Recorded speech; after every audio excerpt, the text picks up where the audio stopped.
Adam here at Gen Con 2024, and I am here with... Ross Leiser. I'm one of the designers on the RPG. Well, thank you for taking the time to chat with us for a few minutes today. Could you tell us just a little bit about yourself, your work history, maybe how you got involved with Brotherwise? Yeah, absolutely. So I started out as a heavily independent, third-party D&D 5e designer on the Dungeon Masters Guild, focusing on player-facing content, classes, hundreds of subclasses, feats, magic items, spells, the works. And when the call for designers went out for the RPG, I had just finished a year-and-a-half long reread in speculated chronological order of the entirety of the Cosmere, because I am just that obsessed with the magic systems, and I wanted to understand the greater picture and the underlying principles of how all the magic systems connect. And so when they needed a person on the RPG to really specialize in the surges and designing those for players to use, Johnny remembered me from my application, and I said yes. I was initially only contracted for about 2 months, but at the end of that first month, apparently they liked me and asked me to join the core design team, and I've been there for over a year since and loving every moment of it. So what do you think makes the world of Stormlight so good for a TTRPG? I mean, it's such an alien world, it's so unfamiliar and so full of secrets. Just these absolutely compelling questions of, if everything's an insect or a crab, how do the mammals come in? Slight spoilers, but but then it's that entire world war-torn, storm-torn, this super hurricane of awesome deific power, just sweeping through on a semi-regular schedule that has just shaped the entire planet and all the cultures. But then you have all these epic environments, all these various cultures, but it's really driven by the people. It's the individuals like Kaladin and Dalinar and Shallan and all of these wonderful characters, these deeply complex, flawed characters that struggle, that just make this such a compelling world. And so we designed this game so that you can be that kind of protagonist. You can be who you want to be. You have your purposes and your obstacles and your goals, and you can shape the world with your actions. And I think that's what makes this such a phenomenal setting, such a phenomenal world for a role-playing game. With all your experience, your history with 5e, what can you tell people who are more familiar with that system about coming into the Stormlight system? So despite our system being a very bespoke system, designed to really allow you to feel like the protagonist in a Stormlight novel, we designed some familiar touch points for people that are extremely familiar with Dungeons & Dragons 5th edition, Pathfinder 2nd edition. Our action economy is very similar to Pathfinder, though a bit simpler and easier for players to grok. And then we also have the D20, advantage and disadvantage that people will recognize from 5th edition. But then, of course, we designed some differences that really make this system shine. So Kaladin, for example, if you use our path system, is a warrior, a leader, a surgeon, and a windrunner. So we wanted to make sure that your characters could do that too. So we have almost like Skyrim skill trees for people who've played that game. You can very fluidly just take that first one to unlock the talents next to it, and then you can continue up, or in some cases in our system, down the tree, to just tell the story you want to tell, be the character you want to be, and just play around in Roshar. And what would you tell people like myself who have never played a TTRPG to make them understand, or what they can expect? So we have actually had several people here at Gen Con at our tables, our demo tables, that have never played a TTRPG before.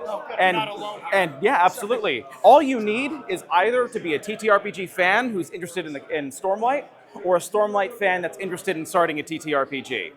Because really, it only took us 15 minutes to get the basics to someone, and then they were able to jump right in, and they had a blast using their surges, playing around with their talents, and these were level 5 characters that these players were using. And those are not necessarily easy to jump in and do immediately, so it was surprisingly approachable for people that were really nervous. In addition, we have a level 0 adventure that is designed to not only teach you the rules, but allow the decisions you make in character to build your character for you as you play. And from there you can transition to our level 1 adventure, which will introduce you to more combats and endeavor scenes and conversation scenes, which we have special rules for. And then from there, you can take your characters right into our campaign book, which goes from level 1 to 7. And so you can just really just jump straight in and just experience this wonderful world. Obviously, the world is interesting, fascinating. There's a lot going on. There's also a lot going on with the magic systems and characters and incredibly powerful beings. What do you say, or how was the game designed for someone who maybe doesn't want to play as a shard bearer even, or maybe a radiant, just wants to play it as a mundane? So that's a great question. I really love our goals and rewards system, where in play, your character can choose to have a goal, like maybe I want to rise in the Alethi military hierarchy, or I'm a merchant who wants to have a patron to fund some of my travels, or maybe I want to befriend this axe hound. They were wounded, I found them, I want to nurse them back to health, and I want to make them my pet.